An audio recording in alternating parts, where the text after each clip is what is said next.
তোমরা সবাই নিজের ফি আনছো? হ্যাঁ স্যার, আমরা তো নিয়ে এসেছি। ওরে বাহ বাহ, ভেরি গুড। আর চিকু তোরটা? স্যার আমি পরে জমা দেব। ঠিক আছে বেটা, কোনো ব্যাপার না। ঘটিয়া বলো 2 আর 2 কত হয়? স্যার 4। ওরে বাহ। চিকু বলো 45 আর 53 লাখ কত হয়? এটাই পারিস না? চল ছাপ্পন তুই বল, ক্যাটের স্পেলিং কি হয়? CAT cat. Very good very good, খুব বুদ্ধিমান তুমি। চলো চিকু তুমি বলো অক্টোপাসের স্পেলিং কি হয়? স্যার পারি না। তাহলে কি পারিস তুই? তো বাদরি বলো 5 থেকে 5 গেলে কত থাকে? স্যার 5। হ্যাঁ 5ই হবে, তুই তো এই ক্লাসের টপার। চিকু তুই বল, একজন লেবার 5 দিন কাজ করলে তার সিমেন্টের দাম কত হবে?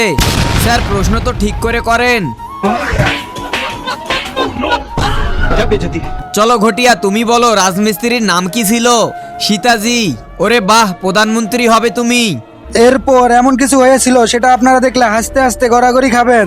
তার আগে তুমি যদি তোমার মাকে ভালোবেসে থাকো তাহলে চ্যানেলটিকে লাইক সাবস্ক্রাইব করে কমেন্টে আই লাভ ইউ মা লিখে যাও। আর যদি না করো তাহলে বুঝবো তুমি তোমার মাকে একটুও ভালোবাসো না। চলো চিকু তুমি বলো রাবণের প্রতিমার নাম কি ছিল?